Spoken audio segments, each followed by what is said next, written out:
네, 안녕하세요. IT 집방송 토크 IT 진행 맡고 있는 PD 고성입니다. 오늘은 우리가 이제 아까도 말씀드렸듯이 이제 리눅스가 더 이상 이제 보안의 안전지대 아니거든요. 그 리눅스에서 우리가 어떻게 하면은 보안을 강화할 수 있을 것인지 그런 의미에서 우리가 패치를 어떻게 더 잘 인텔리전트하게 잘 사용할 수 있을 것인지 패치도 굉장히 새롭게 어프로치가 되는 방식이 이제 생겼거든요. 그래서 그런 것들을 오라클 코리아의 김영준 부장님 모시고 지금부터 1시간 동안 알아보도록 하겠습니다. 안녕하세요. 예, 안녕하세요. 저 한국 오라클에서 프라이빗 클라우드 인프라 스트럭처 소프트웨어에 대한 컨설팅을 맡고 있는 김영준이라고 합니다. 네.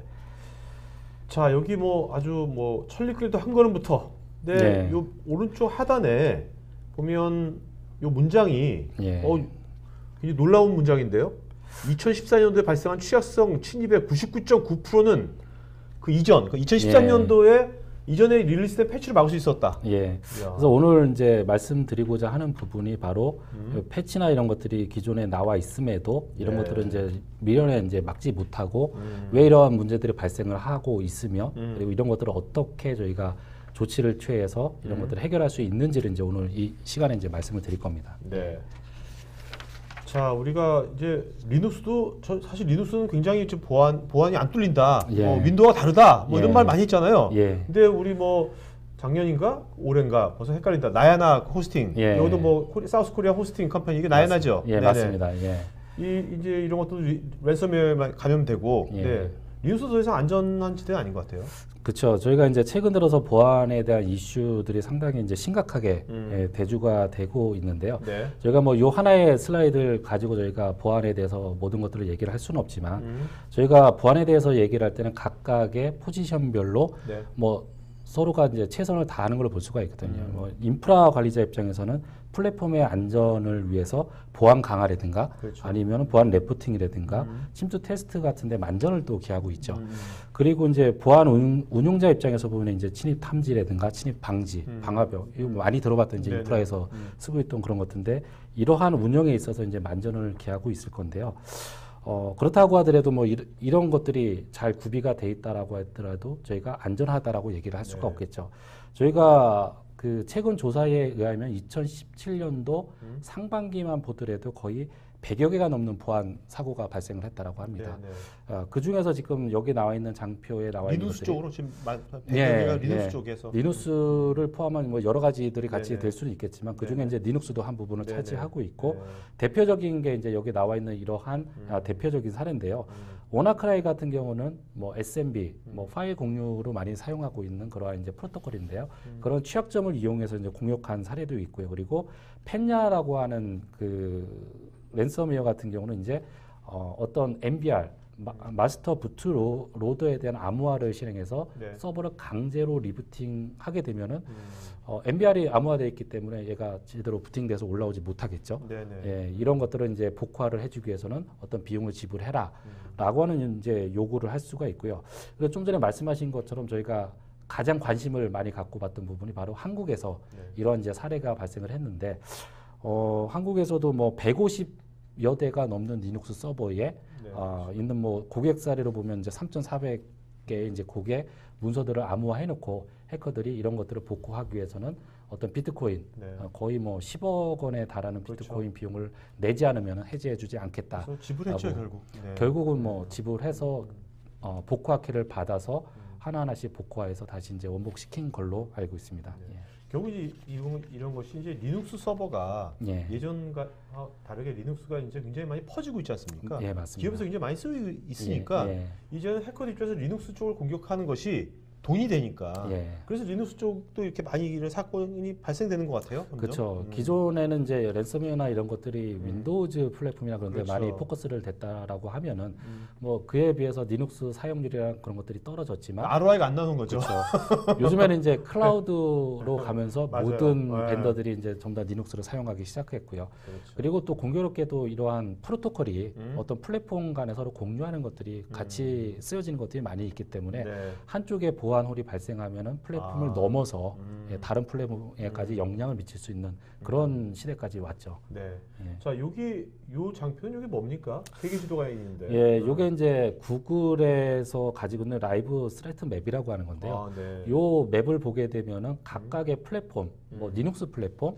그리고 윈도우 플랫폼, 그리고 각각의 어플리케이션 플랫폼별로 실시간으로 어떤 공격들이 발생하고 있는지를 볼 수가 있는데요. 네. 요걸 틀어놓고 있으면 공격이 쭉 나타나는 게 화살표 방향으로 나옵니다. 아, 네, 네. 그래서 좀 전에 제가 말씀드린 것처럼 이미 어. 뭐 2017년 상반기만 하더라도 100여 개가 넘는 게 이제 보안 사료 이제 어택이 발생을 했는데 네. 이런 것들이 각각의 여러 나라에서 소스로 시작을 해서 우리나라의 각각의 분야로 지금 계속해서 공격을 하고 있다는 거죠. 예를 들면은 교육이나 정부나 금융이나 뭐 파이낸스 같은 이러한 중요한 인더스트리의 타겟으로 계속해서 공격을 하고 있기 때문에 우리가 지금 운영하고 있는 온프라미스 환경이라든가 네. 그리고 프라이빗 클라우드 내지는 퍼블릭 클라우드 자체가 안전하지 않다라고 네. 볼 수가 있습니다. 네.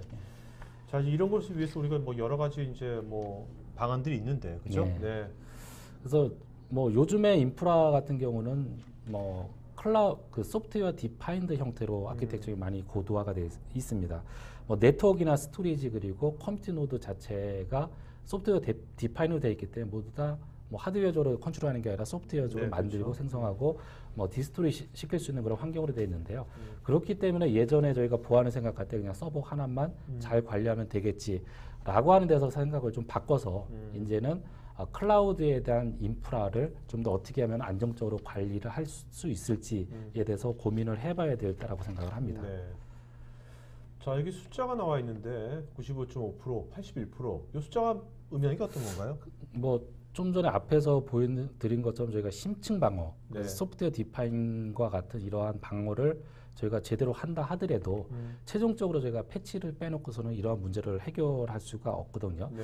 공격자의 관점에서 보면 이 사람들이 뭔가 대단한 코드를 만들어서 우리의 인프라를 공격하는 건 아니거든요. 단지 이미 나와 있는 아까 맨 첫 장에서 얘기했던 것처럼 이미 그 배포가 돼 있는 그런 네. 인프라의 취약점을 이용해서 또 악용하고 그리고 시스템을 파괴할 수 있는 이제 공격 코드를 만드는 거거든요. 네. 그래서 이것도 이제 그 최근 조사에 의하면은 상위 50개의 어플리케이션 중에 우리가 많이 쓰고 있는. 그렇죠. 네네. 예, 어플리케이션 중에 이제 92.5%는 네. 취약점이 발견된 그 당일날 그 패치를 같이 제공을 한다라고 합니다. 네네.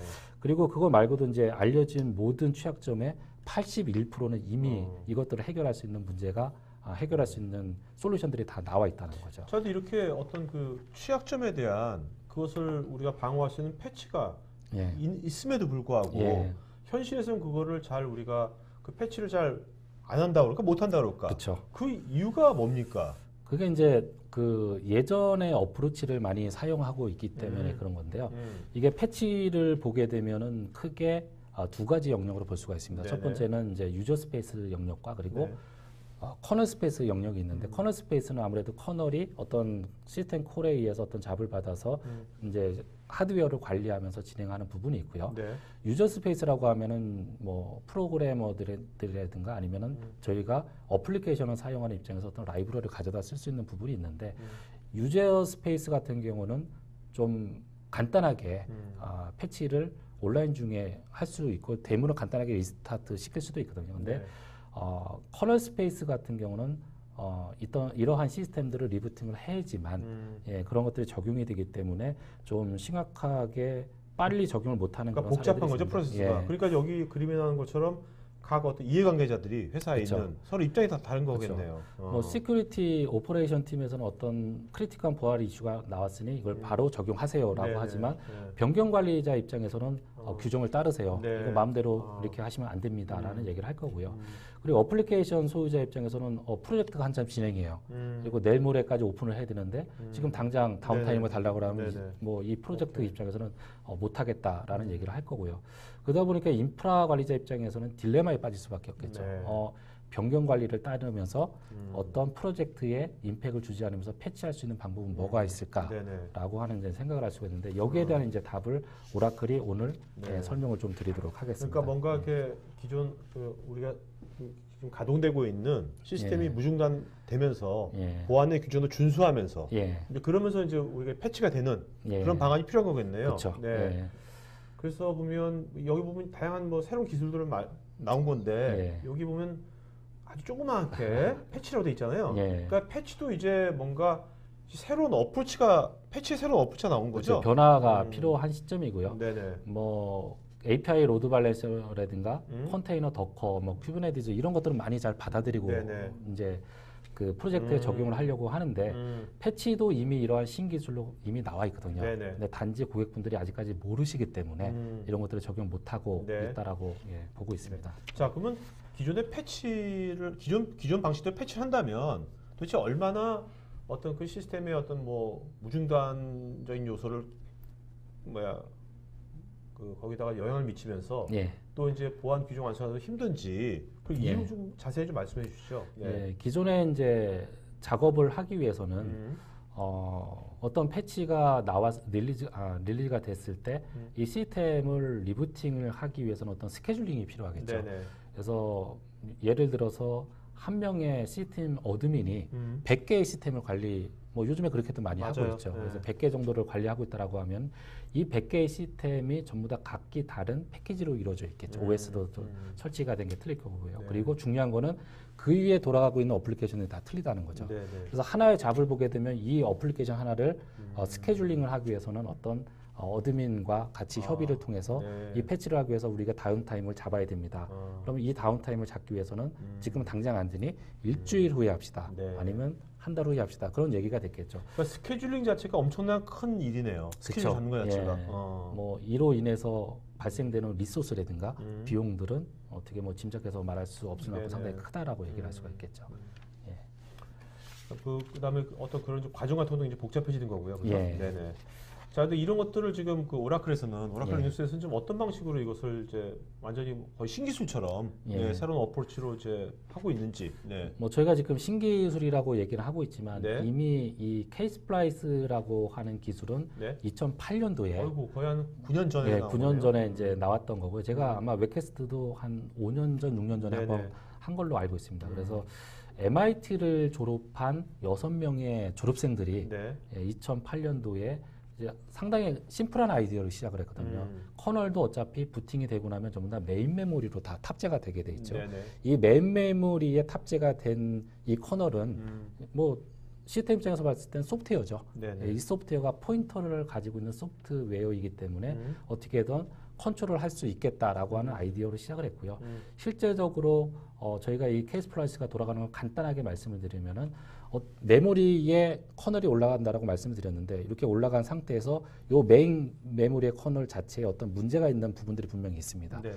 그래서 케이스 플라이스라고 하는 거는 이 문제가 있는 부분들에 대한 픽스를 다른 메모리의 영역으로 같이 로딩을 또 시켜줍니다. 아, 그렇게 되면은 기존에 있는 오리지널 커널과 그리고 픽스가 된 부분이 메모리에 같이 공존을 하겠죠. 네네.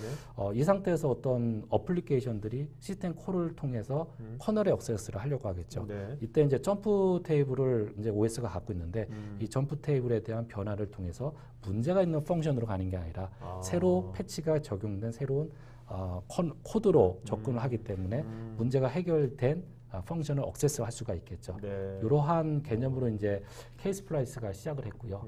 오라클이 이 케이스 플라이스를 인수하고 나서 그 다음에 확장한 부분이 커널 스페이스뿐만이 아니라 유저 스페이스도 요즘에 보면 상당히 많은 이슈들이 많이 발생을 하고 있거든요. 그래서 예를 들면 뭐 GLIBC라든가 GLIBC는 뭐 모든 어플리케이션이 다 가져다 쓰는 라이브러리죠. 네네. 심지어는 데이터베이스도 오라클 데이터베이스도 여기에 대한 라이브러리 상당히 많이 가져다 쓰고 있거든요. 그리고 오픈 SSL에 대한 것들도 통해서 케이스 플라이스 통해서 유저 스페이스도 같이 네. 적용할 수 있는 걸로 저희가 발전을 시켰습니다.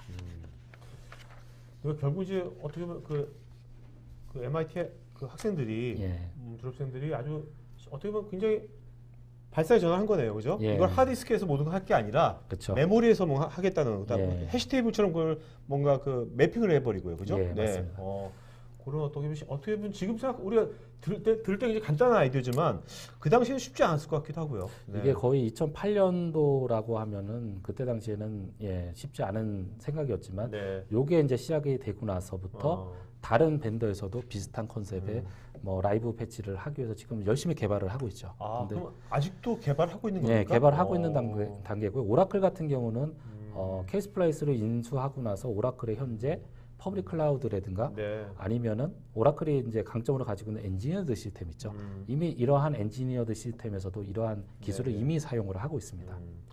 또 요즘은 또 이제 메모리가 워낙 빵빵해지고 있잖아요. 예, 점점 더. 예. 그래서 이런 것들을 뭐 기술 적용하는 데 있어서 훨씬 더 좋은 환경이 된 것 같아요. 뭐 메모리 같은 경우는 뭐 다 아시겠지만 랜덤 액세스잖아요. 그렇죠. 그래서 뭐 뒤에 있다라고 해서 성능이 느려지거나 네네, 그런 게 아니기 그렇죠. 때문에 네네. 예, 상당히 좋은 컨셉으로 시작을 한 거죠. 자, 약간 구체적으로 이 케이스 프라이스를 예. 우리가 이제 사용했을 때 어떤 베니핏을 얻을 수 있는 건지 구체적으로. 예. 네네.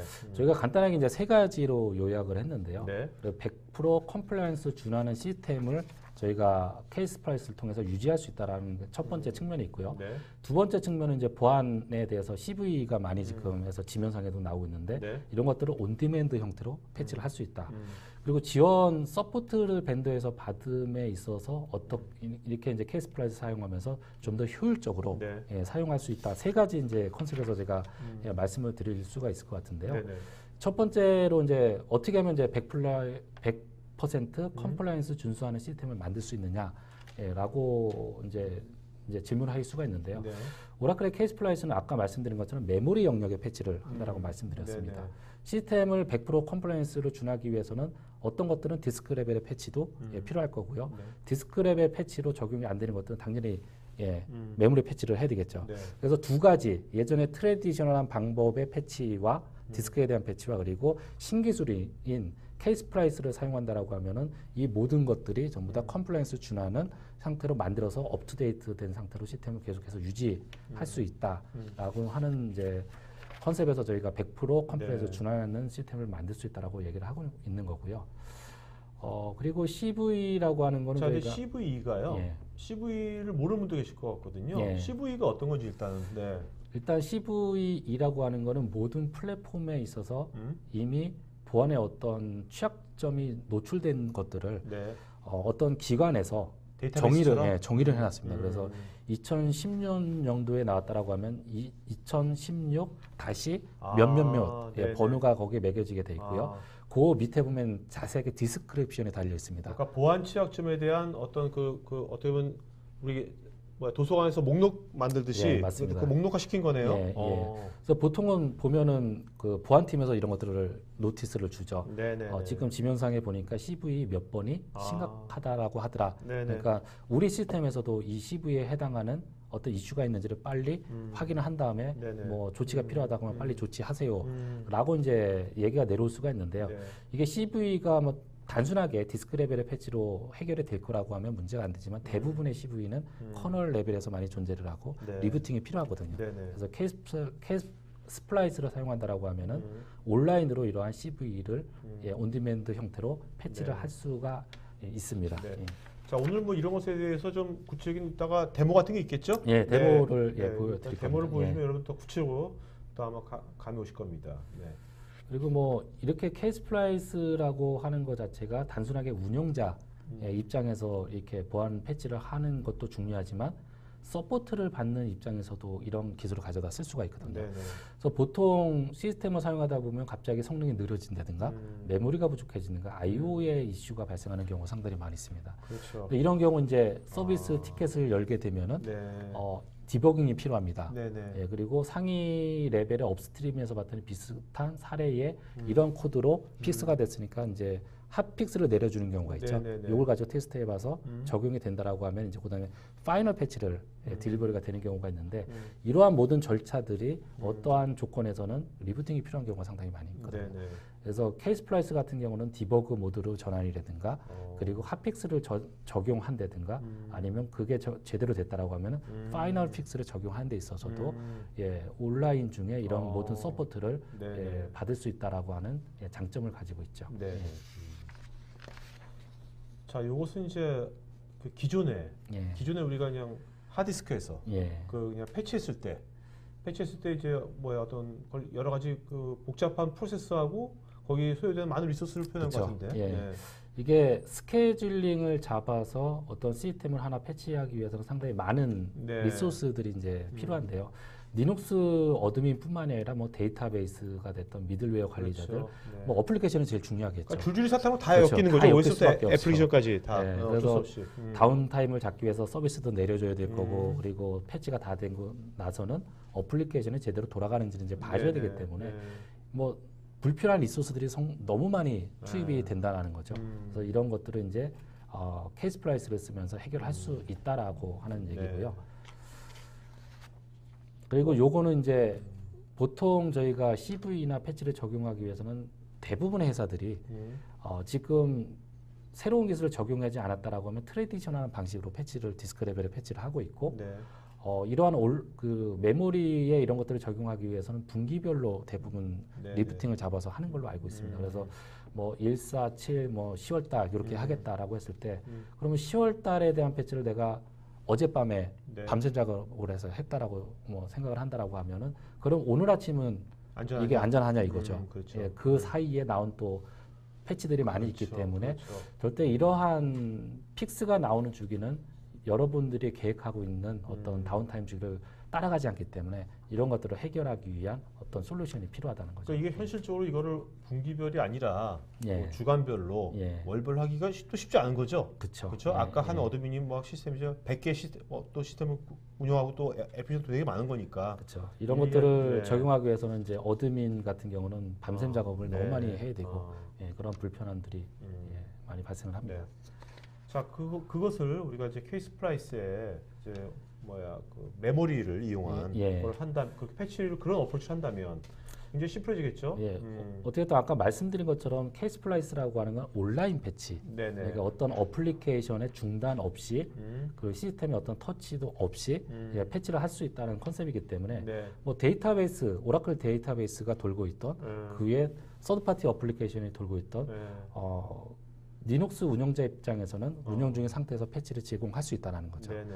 그렇기 때문에 기존에 뭐 서비스를 내리고 서비스를 올리는데 필요한 리소스들이 다 배제가 되기 때문에 뭐 작업 리소스들을 거의 뭐 60%까지 절감할 수 있다라고 볼 수가 있습니다. 그다음에 책상 위에는 어떤 캘린더가 이제 심플해질 것 같은데요. 복잡하게 막 빨간색으로 막 할 필요 없을 것 같은데. 기존에 보면은 뭐 분기별로 다운타임을 잡았다고 말씀드렸는데 이 패치를 위해서 다운타임을 잡는 게 아니고요. 이런 최신 기술을 이용하신다라고 하면은 뭐 시스템의 어떤 점검이나 어떤 전기 PM이 있을 때 뭐 그때 가서 필요하시다라고 하면 다운타임을 잡아서 하시면 되고요. 패치는 그 이외에 뭐 연중에 언제든 온디맨드 형태로 이제 패치를 제공할 수 있기 때문에 이런 다운타임에 대한 시간을 줄일 수 있고 예, 여러분들이 원하는 때 다운타임을 가져갈 수 있다라고 하는 또 장점을 또 제공해주고 있습니다. 네. 예. 자, 이거는 어떤 사례인가요? 하트블리드하면 되게 유명한 예. 그때 보안 뭐, 그 침해 사고였는데. 예, 커널에 대한 거는 저희가 수도 없이 얘기를 했기 때문에 예, 뭐 커널에 대한 그 온라인 패치를 제어하고 나서라도 유저 스페이스에서도 나오는 이런 보안 이슈들이 상당히 많이 발생을 하고 있는데요. 핫블리드도 상당히 이제 유명한 사례 중에 하나고 거의 뭐 수천억 원대의 피해를 입힌 사례인데요. 이 사례를 보면 미국의 커뮤니티 헬스 시스템에서 450만 건의 개인 정보가 유출이 됐다고 합니다. 그리고 캐나다에서는 900여 건의 이제 우리나라 따지면 주민등록번호가 유출이 된 거고요. 그리고 해커들이 여기서 받은 정보를 가지고 거의 150만 건을 공개를 했다라고 합니다. 개인 정보를? 그렇죠. 거기에 이제 나에 대한 정보가 들어가 있다라고 하면 또 심각하겠죠. 그리고 회사에 중요한 정보가 들어가 있다라고 하면 회사 입장에서는 상당히 타격을 받을 수가 있는 거기 때문에 이러한 것들은 이제 나를 보호하고 그리고 우리 회사를 보호하기 위해서는 이러한 예, 온라인 중에 즉각적으로 패치할 수 있는 그런 시스템이 필요하다는 거죠. 예. 자, 근데 이제 시청자분들께서 궁금할 거예요. 그럼 이 케이스 플라이스 좀 이렇게 써볼 수 없을까? 시험해볼 수 없을까? 네. 오라클의 이제 리눅스의 서브스크립션에 포함된 기능 중에 하나가 이제 케이스 플라이스라고 보시면 됩니다. 그래서 오라클 리눅스는 제가 많이 말씀드렸기 때문에 소프트 레벨들이 두 개로 되어 있어요. 하나는 베이직 레벨, 또 하나는 이제 프리미어 레벨로 되어 있는데요. 요 지금 오늘 말씀드린 케이스 플라이스라고 하는 온라인 패치는 프리미어 레벨에만 속해 있습니다. 아, 네. 그렇기 때문에 기존에 오라클 리눅스 베이직을 사용하고 계시는데 이거 우리 회사에 꼭 필요해. 한번 내가 30일 동안 써봐야 되겠다. 네네. 라고 하시면 이 사이트에서 트라이얼 키를 저희가 제공을 해드리고 있고요. 심지어는 뭐 레드햇을 지금 쓰고 있다라고 하면은 네. 레드햇 고객한테도 저희가 30일 트라이얼 버전을 저희가 제공을 하고 있습니다. 아, 그래서 네. 온라인 중에 설치를 하실 수가 있고요. 네. 그리고 30일이 끝나가지고 뭐 요거는 잠깐 뭐 좀 지워야 되겠다라면 온라인에 또 리무브가 가능하기 때문에 네. 적용 및 리무브가 온라인 중에 쉽게 여기 될 맨 수도 있습니다. 밑에 있는 casesplice.oracle.com 예. /try/trial 예. 여기 가시면 지금 바로 하실 수 있는 거죠. 예, 지금 바로 하실 수 있고 네. 요 페이지가 그대로 나옵니다. 자, 내가 보면 저 시청자분 중에서 이하란 분께서 예. 그 레드햇은 지금 말씀하셨잖아요. 예. 센토스도 가능한지 물어보셨는데. 예, CentOS도 저희가 이제 지원을 해드리고 있는데요. 네. 한 가지 CentOS의 틀린 점은 커널에 대한 빌드가 조금 레드햇이랑 CentOS가 틀립니다. 저희가 레드햇 커널까지는 저희가 지원을 해드리고 있는데 CentOS에서 이 지원을 받기 위해서는 네. 한 번에 사전에 리부팅이 필요합니다. 그 커널을 저희가 지원할 수 있는 동일한 버전으로 바꿔드리기 때문에 네네. 어떤 커널의 기능이 바뀌는 건 아니고요. 거기에 케이스 플라이스를 적용할 수 있는 동일한 커널로 저희가 한번 바꾸는 작업이 필요하긴 그러니까 합니다. 하드디스크에서거나. 예, 예. 네. 뭐 그다음부터는 그다음부터는 이제 CentOS도 저희가 지원을 온라인에서 해드릴 수 패치할 수 있는. 예, 맞습니다. 네네. 자, 케이스 인스펙트 이거는 뭔가요? 뭐 이렇게 온라인으로 어떤 30일 트라이얼을 쓰기 이전에 네. 그러면 내가 지금 가지고 있는 운영하고 있는 시스템이 얼마나 보안에 노출이 되어 있는지를 확인할 수 있는 사이트인데 요거는 이제 누구나 다 들어갈 수 있는 사이트고요. 네네. 여기다가 고객이 현재 사용하고 있는 시스템의 정보를 3번 라인 네. 에다가 넣게 되면은 파인드 업데이트가 있죠. 네네. 그걸 딱 누르게 되면 현재 시스템의 보안 취약점이 쭉 해서 나옵니다. 이거는 그 현재 보안 시스템의 취약점이 리눅스만 이것을 보여주는 건지 아니면 윈도우도 되는 건지. 요거는 이제 커널 정보기 때문에 네. 그 리눅스에만 적용이 됩니다. 네. 이거는 오라클 리눅스만 적용되는 겁니까? 아니면 오라클 리눅스와 그리고 레드 리눅스 다 적용이 됩니다. 이건 지금 시청자 바로 할 수 있겠네요. 네, 바로 하실 수가 시스템 있습니다. URL 바로 여기 caseprice.oracle.com/inspector로 들어가서 예. 해보시면 되겠네. 3번에다가 URL 넣으면 되는 거죠? 예, 그래서 2번에 있는 어떤 스트링 있죠. 네. 예, 저거를 이제 가져다가 시스템에 그대로 타이핑을 하시고요. 아, 네. 그 출력 값을 오케이. 3번에다 넣으시면 되는데 뭐 한 줄 딱 나올 겁니다. 네네네. 보통 이런 거 해보시면 한 몇 개 정도 나옵니까? 제가 뭐 그 최신 좀 이따가 제가 이제 데모를 보여드릴 건데요. 데모 머신도 그게 7.2면은 그렇게 오래되지 않은 버전이고요. 패치한 지가. 예, 네. 나온 지가 얼마 안 된 건데 그걸 가지고 하더라도 100여 개가 넘는 취약점들이 네. 나옵니다. 예. 자, 이건 실제 사례 같은데.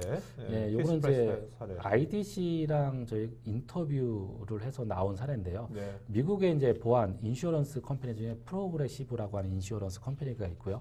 450개의 서버를 규정을 준수하면서 업타임을 100% 지금 가져가고 있다라고 네네. 하는 게 있는데 요게 이제 좀 더 자세히 보고 싶으시면 오라클 사이트에 들어가 보시면은 뭐 여기에 대한 인터뷰 내용이 자세하게 나와 있습니다. 네. 아주 궁금해진 게 예. 아까 우리 나야나 얘기했었잖아요. 예. 네, 거기 이제 호스팅 거기 리눅스 서버 있지 않습니까? 예. 만약 거기가 케이스프레이 썼다면 막을 수 예. 있었을까요? 이게 아까도 말씀드린 것처럼 네. 이런 보안 이슈에 대한 것들이 첫 장에도 나왔지만 이미 랜섬웨어나 그런 것들은 패치가 1년 전에 다 나와 있어요. 윈도우즈를 본다 하더라도 네네네. 그런 것들이 나와 있었기 때문에 네. 패치를 적용해서 시스템을 제대로 업투데이트 상태로 만들었다라고 하면 그런 것들을 보안에 대한 사고들을 네. 미연에 방지할 수 있었겠죠. 네. 예. 이런 뭐 온라인의 무중단 패치 같은 건 특히 이제 클라우드 환경에서는 굉장히 필수일 것 같은데요. 예. 그래서 이러한 오라클이 제공하는 온라인 패치를 적용할 수 있는 부분들은 상당히 저희가 광범위하게 서포트를 제공을 하고 있고요. 네. 뭐 물리적인 서버, 뭐 하나의 서버에 어떤 데이터베이스를 설치하기 위해서 아니면은 어플리케이션을 설치하기 위해서 이제 물리적인 서버에 네. 적용할 수도 있고요. 요즘에 클라우드나 가상화로 가면서 게스트 OS를 상당히 많이 네네, 쓰고 그렇죠. 있죠. 네. 그래서 동일하게 게스트 상태에서도 쓰실 수가 있고요.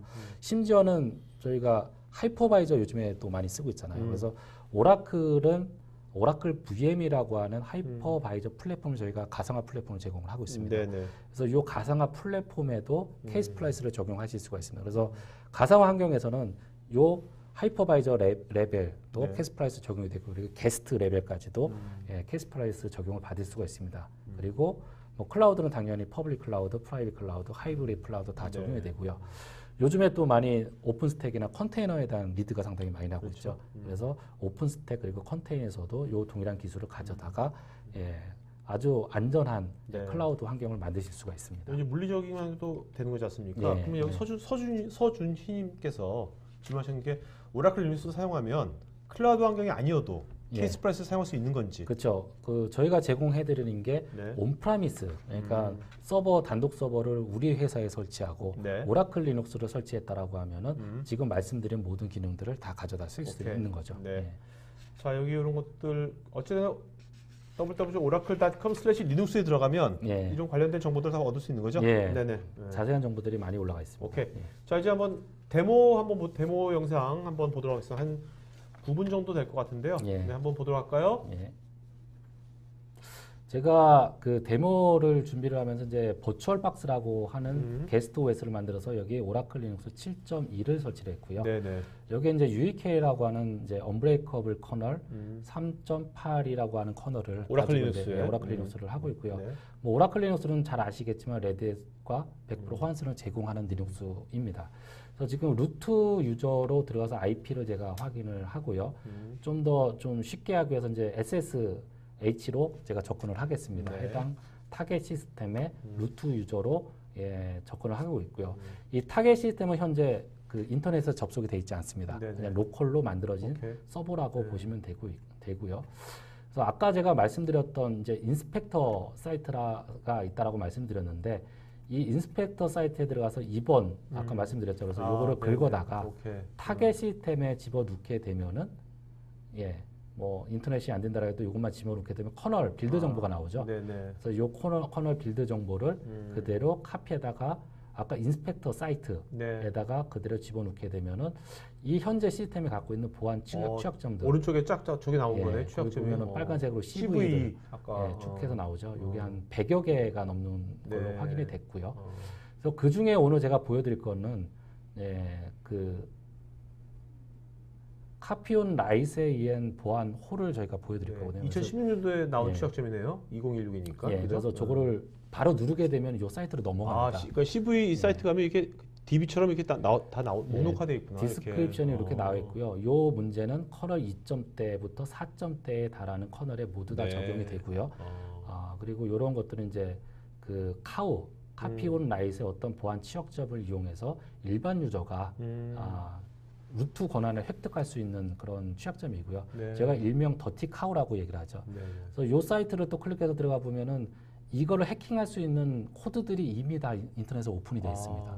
예, 야. 보시는 바와 같이 간단하게 그럼 이 코드만 알면은 해커 초짜도 예. 할 수 있는 거네요. 이 취약점이 있는 시스템 다. 해커 아니더라도 그거 초등학생도 할 수 있을 것 같아요. 네, 네, 그래서 요 코드가 저기에 올라가 있기 때문에 인터넷을 그냥 다운로드가 바로 가능합니다. 네. 그래서 저도 여기 있는 코드를 이제 활용을 해서 테스트를 네. 데모를 보여드리는 거고요. 이거 보시면은 라인이 전부 다 뭐 200라인이 넘지가 않아요. 네네. 그래서 요 exploit 코드 C 코드로 되어 있습니다. 그래서 4062를 제가 다운로드 받아서 뭐 요 다운로드 받은 파일을 제가 타겟 시스템에 일반 유저로 업로드를 해놨습니다. 네네. 그래서 일반 유저는 원래는 뭐 아무것도 할 수 없는 주어진 환경 하에서만 움직여야 되지만 이 코드를 이용한다라고 하면은 이제 권한을 획득하는 거죠. 네네. 그래서 이제 뭔가 마음대로 하려고 하는 건데요. 제가 다시 일반 유저 01로 타겟 시스템에 접근을 했습니다. 그래서 보면은 아이디로 보면은 이제 1001번이라고 하는 일반 유저 네네. 아이디로 되어 있고요. 오케이. 거기에 아까 다운로드 받은 40616이라고 하는 C 파일이 있고요.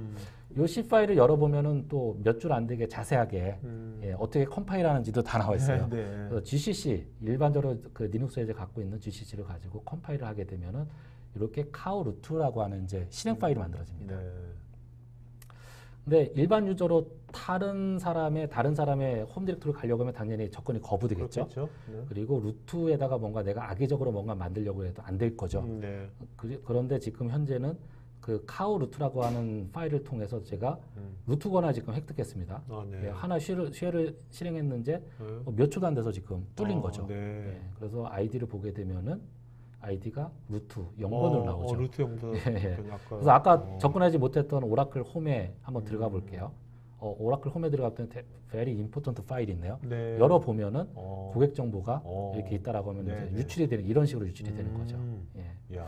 그리고 뭐 내가 이런 것들을 안 봐도 그 향후를 위해서 어떤 버그 파일을 내가 심어놓고 몰래 심어놓고 나오겠다라고 하면 이 이렇게 방송 만들고. 초등학생 오면 안 되겠다. 잘못하면. 예, 그리고 뭐 심지어는 예전에 어디서 발생했던 것처럼 시스템을 전체적으로 내가 다 삭제를 해버리겠다라고 네. 하면 저렇게 루트 파일 시스템을 지워버리면 지금 콘솔에서 보면은 콘솔에서 오른 메시지가 뜨고 LS를 쳐도 뭐 시스템이 다 지워졌기 때문에 동작을 안 하죠. 옛날 농협 그 사건 때 다 지워버렸잖아요, 그렇죠? 예, 그런 비슷한 환경을 이제 만들 수가 있는 거죠. 그래서 지금 이 시스템은 이제 뚫렸기 때문에 네. 제가 뚫리기 전에 스냅샷을 찍어놨거든요. 네. 그래서 스냅샷을 찍어놓은 그 해킹되기 전 상태로 제가 돌렸고요. 네. 그래서 다시 부팅을 해서 오케이. 패치를 적용하면 어떻게 바뀌는지를 좀 보여드리도록 네, 네. 하겠습니다. 그래서 부팅 과정까지는 아까랑 이제 동일하게 7.2를 가지고 이제 부팅을 하고 있습니다. 네.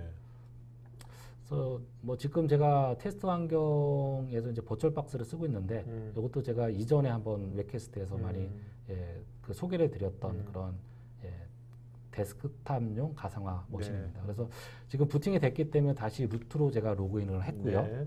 그래서 이제 온라인 패치를 지금 적용을 하도록 하겠습니다. 네. 제가 이 시스템 아까 말씀드린 것처럼 인터넷에 접근이 되지 않고 있습니다. 그렇기 때문에 로컬에 제가 패키지를 다운로드 받아서 네. 로컬 얌을 만들어 놨는데요. 로컬 얌이 없다라고 하면 그냥 그 패키지 하나만 다운로드 받아서 이렇게 온라인으로 패치를 적용할 수가 있습니다. 그래서 이 패치를 지금 뭐 디스크에 지금 적용을 하고 있고요. 얘를 이제 좀 있으면 이제 메모리를 올리는 과정이 나옵니다. 그래서 패키지 이름은 업트랙, 업데이트 그리고 커널 명과 동일한 스트링으로 되어 있습니다. 네. 그래서 인스톨링이 지금 진행이 되고 있고요. 이게 지금 뭐 어플리케이션이 데이터베이스가 돌고 있어도 무중단으로 이런 것들이 네네. 진행이 되는 겁니다. 지금 메모리 올라가고 있는 중인 거죠, 지금 이게? 예, 저게 지금 보면 이제 메모리에 완료가 된 게 네, 인스톨링, 오케이. 그래서 CV 몇 번이 다 인스톨이 완료가 네, 됐다라고 나오고 있고요. 어. 보통 저희가 커널 정보를 올 때 uname-L을 보죠. 네. 보면 381398이 지금 오리지널 커널입니다. 커널. 예, 오케이. 디스크에서 로딩이 된 커널이고요. 네. 지금 에펙티브 커널을 보면 3813118로 올라갔죠. 네네. 그러니까 메모리 커널은 이미 업데이트가 됐다는 거죠. 아, 네. 요거를 이제 케이스플라이스 커맨드로 보려고 하면 케이스플라이스 커널 uname-A를 하게 되면 네. 요거는 실제적으로 메모리에서 돌고 있는 커널에 대한 그 커널 버전을 보여주고 있습니다. 98이 118로 바뀌었네요. 네, 118로 바뀐 거죠. 음. 그리고 케이스플라이스 5를 하게 되면은 현재 제가 케이스플라이스를 통해서 온라인으로 패치했던 리스트들이 쭉 나옵니다. 네. 아까 그게 100여 개 정도가 이제 보안 홀이 있다라고 했는데 그거를 네. 다 패치를 한 걸 이제 보실 수가 있고요.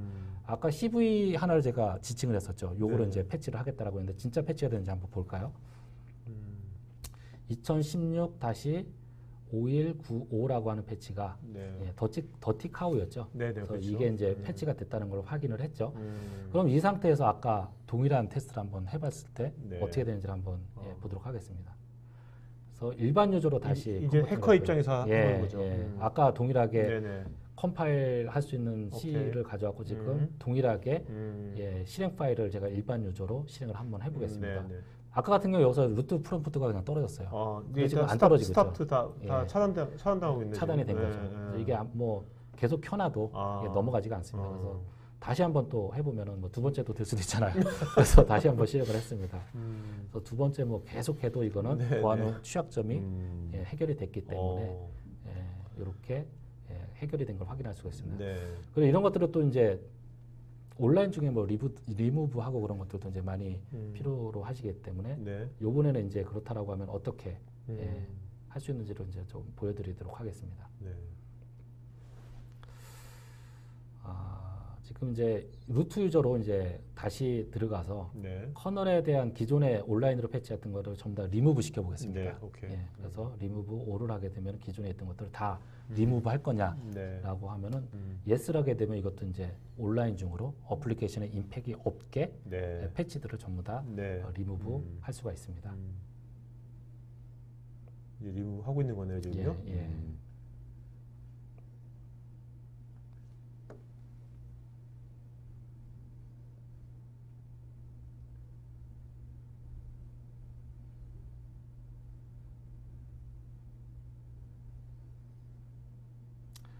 상당히 빠르게 지금 메모리 네. 상태에 있던 것들은 이제 네. 리무브를 하고 있기 때문에 예, 뭐 걱정하시는 부분들이 아직까지 안 써봤으니까 이런 것들이 지금 제대로 동작할지에 대해서 의구심도 상당히 많이 갖고 계시거든요. 네. 그래서 저는 이제 POC나 그런 것들 많이 하기 때문에 실제 대형 고객 사이트에서 예, 실제 본인들의 업무를 돌리면서 이런 테스트를 많이 하고 있거든요. 그래서 네네. 다들 이제 검증을 하시면서 어플리케이션에 임팩이 가는 건 없다라고 이제 결론 다 내리고 네. 치고 있기 때문에 네. 뭐 아까 저희가 보여드린 사이트에서 한번 30일 트라이얼 버전을 가지고 여러분들이 갖고 있는 어플리케이션 크리티컬하다라고 생각하시는 어플리케이션을 실제적으로 돌린 네네. 상태에서 해보시면은 얼마나 뭐 임팩이 가는지 없는지를 네네. 확인하실 수가 있습니다. 네네. 예. 그래서 데모는 여기까지 해서 네네. 이제 요거는 예, 마치도록 하고요. 네, 예. 알겠습니다. 자, 김기준님께서 이제 이런 데모가 경각심을 높이는 계기가 있을 수도 있겠지만 이제 해킹을 유도하는 시점일 수도 있겠다, 시작점일 수도 있겠다 하는 생각이 든다고요. 예. 네. 해킹이 이렇게 쉽구나, 네. 이렇게 쉽게 뚫릴 수가 있구나. 네, 그런. 네, 뭐 그런 걱정도 이제 많이 할 수가 있는데 이미 네. 이제 이러한 소스들은 아까 제가 뭐 오픈이 안 된 거를 가지고 말씀드린 게 아니라 이미 네네. 아는 사람들은 다 가져다 쓰고 있거든요. 근데 일반 분들은 이런 것들 잘 모르시기 때문에 안전하다라고 생각을 하고 있지만 네. 의외로 이런 소스들을 구하는 그러니까요. 것들은 누구나 다 구할 수 있다는 거죠. 네. 예. 그 여러분 지금 설문조사 이제 하니까요. 설문에 응해주시면 저희가 더 좋은 방송 만드는 반영했고요. 설문하신 분 중에서 두 분 추첨해서 저희가 USB 허브 보내드리도록 하겠습니다. 근데 지금 케이스플레이어 같은 이런 방식이 있지 않습니까? 예. 우리가 사실 우리 시스템에 다양한 애플리케이션들이 있고 예. 패치를 해야 되는데 예. 그런 것들 지금 케이스플레이어 같은 방식으로 다 패치를 하면 얼마나 좋을까 하는 생각이 들었거든요. 저를 예, 보면서. 예. 네. 그래서 저희가 이제 아까 말씀드린 것처럼 케이스플라이스는 초기에는 커널만을 위한 패치로 시작을 했습니다. 네. 그 다음에 저희가 익스텐드 해가지고 더 이제 발전을 시킨 게 유저 스페이스까지도 패치를 네네. 하자라고 네. 발전을 시켰고요. 그리고 저희가 지금 또 추구하고 있는 것 중에 하나가 아까 말씀드릴 때 오라클이 제공하는 서버 가상화 플랫폼이 오라클 VM이라고 하는 게 있는데 네네. 얘는 젠 베이스로 되어 있습니다. 네네. 오픈 소스 젠 베이스인데 요 케이스 프라이스를 통해서 저희가 세 번째로 추구하는 거는 이런 젠에 대한 어떤 보안 홀까지도 저희가 커버를 하겠다라고 하는 네네. 로드맵을 가지고 있고 지금 네. 개발 중에 있습니다. 뭐 중요한 부분이 있다라고 하면 당연히 이러한 방식으로 어플리케이션까지도 다 네. 뭐 향후에는 하면은 이제 좋겠죠. 근데 지금까지는 어떻게든 저희가 로드맵을 가지고 네. 젠까지는 저희가 네. 어떻게든 패치를 하겠다라고 하는 계획을 가지고 가고 있습니다. 저는 이제 오라클 리눅스뿐만 아니라 이 오라클 리눅스를 보고서 이제 다른 이제 뭐 OS 예. 뭐 어디가 간에 OS 하는 그런 데들도 이제 이런 방식 유사한 어프로치로 예. 아까 패치란 것이 이제 예. 새로운 이런 패치의 새로운 어프로치를 예. 다른 OS 한 데들도 좀 다 적용을 한다면 예. 굉장히 우리 그 시스템의 어떤 그 보안의 수준이 예. 또 높아질 수 있겠다는 생각이 들어가지고 예, 맞습니다. 네. 예. 아까 그 보안 취약점들 같은 경우에 이제 취약점을 좀 보완하더라도 1년 전 거만 하더라도 90 몇 예. 프로가 99.9%인가? 예. 그게 2014년도 다 해결될 수 있었다고 그랬잖아요. 그렇죠. 네. 예. 단지 이제 고객분들이 이런 것들을 적용하는데 시간적 그 어떤 제약성이라든가 물리적 제약성 때문에 이제 못하고 있기 때문에 네. 이런 것들은 이제 해결하기 위한 어떤 새로운 어프로치들이 예, 소개가 되는 거죠. 네. 예. 자, 김한수님께서요. 케이스 프라이스 인스펙터에 정보를 넣어보니까 리눅스 버전이 낮다고 더 이상 지원하지 않는다면서 리눅스 버전을 업그레이드 시켜라 그러는데. 예, 저희가 이제 케이스플라이스에 대한 서포트가 네. 아까 말씀드린 것처럼 2008년도에 예, 그 MIT에서 제공된 것들을 저희가 인수합병을 하면서부터 이제 베이스라인이 있긴 있습니다. 네네. 그래서 모든 그 커널 버전에 대해서 이제 100% 다 지원을 해주면 좋겠지만 네. 저희가 어느 정도 완전히 올드한 버전에 대해서는 저희가 그 패치를 만들어 놓지 않고 있고요. 네네. 저희가 가이드에 보면은 5 버전은 커널 버전이 최소 얼마 정도 돼야 된다. 그게 그렇게 높지는 않습니다. 네네. 근데 아마 그 김한수 분께서 이제 사용하고 계신 분 그 버전은 상당히 좀 오래된 버전인 것 같아요. 그래서 네. 그 베이스라인을 지킨다라고 하면은 인스펙트에 대해서 모든 정보를 받아보실 수가 있습니다. 네. 예. 자, 그다음에 박성현님께서요. 레드햇 버전 일정 버전 이상만 지원하는 것 같은데요. 최대 버전이 있는지요? 네, 레드햇에서. 좀 전에 말씀드린 것처럼 케이스 프라이스라고 하는 게 오리지널 버전에서 어떤 새로운 패치가 적용된 것들을 별도로 묶어서 저희가 올려놓는 거기 때문에 네. 당연히 베이스라인 저희가 미니멈으로 요구하는 예, 커널 버전이 있습니다. 네. 그거는 이제 저희가 나중에 이제 저희한테 컨택을 주시면은 어디서 그런 정보를 볼 수 있는지. 아까 보시면 케이스플라이스 다 아까 오라클닷컴 슬래시 케이스플라이스 있지 예, 않나요? 거기 가면은 초기에 어느 버전 뭐 베이스라인이 나와 있기 때문에 거기를 기준으로 보시면 될 것 같습니다. 아까 이것이 케이스플라이스가요. 예. 오라클 리눅스 프리미엄 버전에 이게 포함되어 있는 거지 않습니까? 예. 베이직 버전 말고 예. 물론 지금 아까 온라인에서 체험을 이제 오라클 리눅스 베이직 버전을 갖고 있는 분들이나 예. 아니면 레드햇 예. 할 수 있는 거잖아요. 체험 30일간 해볼 수 예, 있는 건데 맞습니다. 예. 자 해봤어요. 괜찮아요. 예. 근데 레드햇이에요.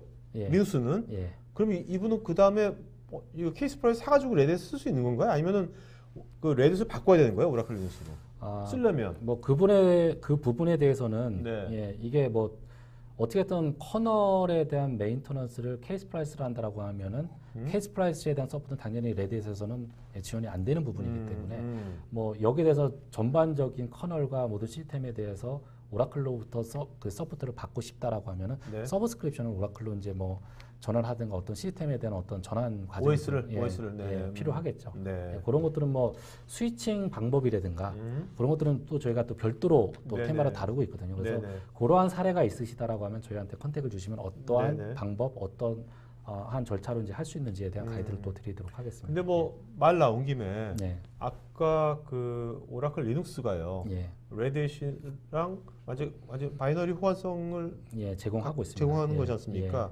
그렇다면 기존에 레드햇을 쓰고 있는 분들이 예, 케이스플라이스 괜찮은 것 같아. 예, 이거를 좀 체험해보면 괜찮은 것 같아. 예, 그럼 이걸로 우리가 좀 보안 이제 취약점도 좀 막을 겸 예, 그러면 OS를 좀 바꿔야겠다 예. 한다면 그 절차라든지 예. 그 과정이 엄청 복잡한지 예. 뭐 그런 얘기 좀 해주시죠. 네. 뭐 간단하게 뭐 그 두 가지 방식이 있는데요. 네. 오라클의 그 서포트, 오라클 리눅스의 서포트 정책은 예, 저희가 서포트하는 OS가 오라클 리눅스 당연히 예, 저희가 배포하는 거니까 서포트를 하고 있고요. 네. 그리고 오라클 리눅스 서포트에 포함되어 있는 게 레드햇 리눅스 자체를 서포트를 합니다. 네. 그래서 레드햇 리눅스를 그냥 쓰고 계신다 하더라도 아. 서포트를 오라클로부터 받을 수 있다라는 네, 거죠. 네, 네. 오케이. 그리고 또 한 가지는 센토OS 지금 쓰시는 분들도 많이 계시잖아요. 네, 네. 그래서 센토OS를 쓰고 있는데 예전에는 뭐 크리티컬하다라고 생각을 안 했는데 쓰다 보니까 장애가 계속 발생을 해요.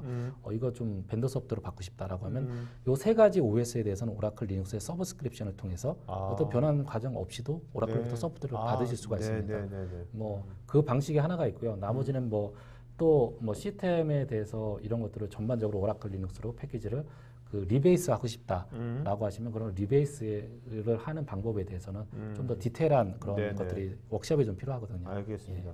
자, 그 스태프는요 오늘 그 김 부장님 이메일 어드레스 좀 그 댓글창에 그 써주시고요. 그 저 지금 말씀하신 대로 구체적인 상담은 예. 이메일로 주시고요. 여러분 그 지금 채팅창에 오른쪽 하단에 보면 아마 상담 버튼이 있을 겁니다. 상담 버튼 누르셔서 하셔도 되겠고요. 네. 자, 김병극님 케이스플라이스로 메모리 패치한 이후에 정기 점검할 때 전체적으로 시스템 점검 시에 리부팅했을 때 물리적으로 패치 적용 어떤 식으로 적용되는지요? 일단 그 제일 걱정을 하시는 부분들이 바로 이런 거예요. 이게 메모리 패치다 보니까 리부팅하면 메모리 다 날아가잖아요. 이거 어떻게 되죠라고 하는 네네네. 질문이 제일 많은데요. 네. 리부팅을 하게 되면 케이스플라이스 옵션 중에 하나가 리부팅하는 과정에서 오토매틱하게 기존에 했던 거를 그대로 가져올 거냐라고 하는 옵션이 있기 때문에 네네. 걱정하실 필요 없이 케이스플라이스가 적용된 상태에서 리부팅을 하더라도 기존에 했던 것들이 그대로 적용이 되고요. 또 한 가지 뭐 이거는 어떻게 보면 운영자 입장에서 또 취할 수 있는 방법 중에 하나는 어차피 리부팅을 할 거라고 하면은 네. 뭐 디스크 레벨의 패치를 미리 적용해 놓는 것도 괜찮겠죠. 그렇죠. 그러면 굳이 시스템이 올라오면서 새로운 커널을 메모리에 올리기 때문에 케이스플라이스 안 해도 되잖아요. 네네, 그렇죠. 리부팅이 필요한 그런 한 시점이 딱 정해졌다라고 하면은 기존에는 케이스플라이스로 온라인으로 패치를 하다가 내가 뭐 연초에 리부팅 뭐 하드웨어 점검이나 그런 것 때문에 필요하다라고 하면은 네네. 그때 가서 이제 그 디스크 레벨의 패치를 적용한다라고 하면은 그런 운용에 대한 효과를 또 보실 수가 있겠죠. 알겠습니다.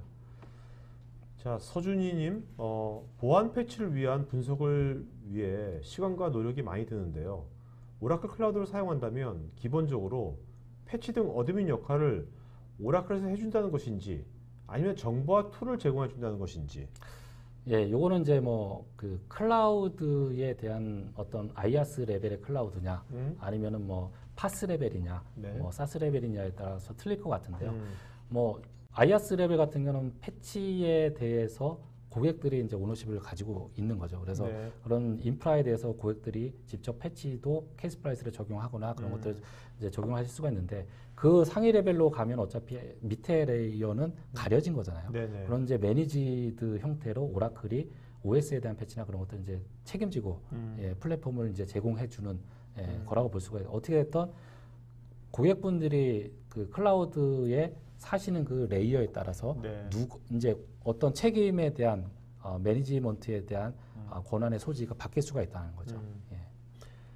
자, 그 부장님 이제 국내에서 이제 그 오라클 리눅스를 예. 소개하신 지도 꽤 되셨잖아요. 예, 네. 맞습니다. 어떻습니까? 지금 그 시장에서 지금 오라클 리눅스의 지금 어떤 뭐랄까요?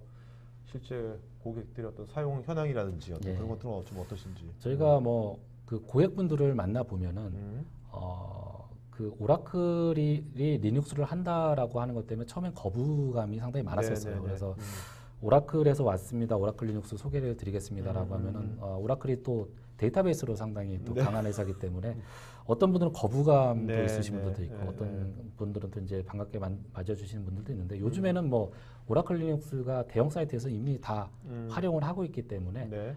이런 것들이 뭐 저희가 고객을 접하거나 그런 데 있어서 이제 이슈가 되는 부분들이 없고 네. 어떨 때는 저희가 가서 말씀을 드리면은 이렇게 좋은 솔루션도 있었는데 왜 이제 와서 이런 것들을 소개합니까? 라고 이제 저희한테 거꾸로 이제 네네. 그 핀잔을 주시는 분들도 있는데 한번 오라클 리눅스에 대해서 저희가 세미나나 그런 것들을 1시간 정도 소개를 드리면은 네. 뭐 오라클 리눅스를 왜 사용을 우리 회사에서 안 해왔는지 아마 고민을 하시게 될 거예요. 네. 이렇게 그 좋은 솔루션이 있고 어떤 기존의 어떤 시스템과 호환성을 제공해주면서 어떤 경제적인 효과도 줄 수 있고 이렇게 온라인 패치나 이런 것들을 줄 수 있는 좋은 솔루션인데 우리가 왜 아직까지 적용을 안 했지라고 하는 이제 고민을 하시게 될 겁니다. 그래서 네네. 요즘에 저희가 찾아다니면은 긍정적인 반응들이 상당히 많이 나오고 있습니다. 네. 예. 자, 그럼 오늘 그 질문하신 분 중에서 한 분 좀 이름을 좀 불러주셨습니까? 네. 아까 그 질문하신 분 중에 김병국님이죠. 아, 김병국님. 예. 네네네. 네. 네, 김병국님은요 오늘 그 저희 스태프 이메일 주소로 본인 이름, 주소, 핸드폰, 이메일 보내시면 저희가 USB 스피커 보내도록 하겠습니다. 네. 사실 그 USB 스피커 요새는 블루투스 스피커인데, 네, 저희가 이제 요게 그동안 해왔던 게 있었기 때문에 저희가 보내드릴 겁니다. 네. 자, 부장님 마지막으로 한 말씀 할까요? 예, 아까 말씀드린 것처럼 보안에 대한 패치는 이미 실시간으로 다 나오고 있습니다. 근데 단지 지금 기업에서는 이러한 그 패치에 대한 새로운 기술이라든가 이런 것들을 모르고 계시기 때문에 네. 이런 것들을 어떻게 할지 몰라서 보안에 대한 사고들을 많이 당하고 있는데요. 여러분 자신들을 보호할 수 있고 그리고 회사를 보호할 수 있는 이런 기술들을 뭐 저희가 30일 트라이얼 버전으로 저희가 제공해드리고 있기 때문에 예, 여러분들이 크리티컬하다라고 생각하시는 그러한 시스템에 이러한 제품들을 적용했을 때 얼마나 효과를 볼 수 있는지는 여러분들이 직접 한번 확인해 보시면은 바로 체감을 하실 수 있을 것 같습니다. 네. 예. 저는 이제 오늘 저는 방송 진행하면서 우리가 이제 패치라는 것이 당연히 그래 패치 당연히 알고 있어 예. 그렇게만 보지 말고 우리가 패치의 관점을 좀 이제 좀 다르게 봐야 되지 않을까. 예, 맞습니다. 그리고 우리가 무엇이든지 우리가 이 패치를 좀 어떻게 하면 우리가 스마트하게 패치를 할 수 없을까? 그런 것들을 한번 여러분 회사에서 한번 생각해 보신다면 그것이 정말 우리 보안에 대한 우리 어떤 방어책으로서 예. 굉장히 현실적인 방안이다. 저는 예. 그런 오늘 느낌이 들었습니다. 예, 맞습니다. 네. 예. 자, 오늘 이걸로 오늘 토크 화이팅 마치도록 하겠습니다. 네, 고맙습니다. 예, 네. 감사합니다.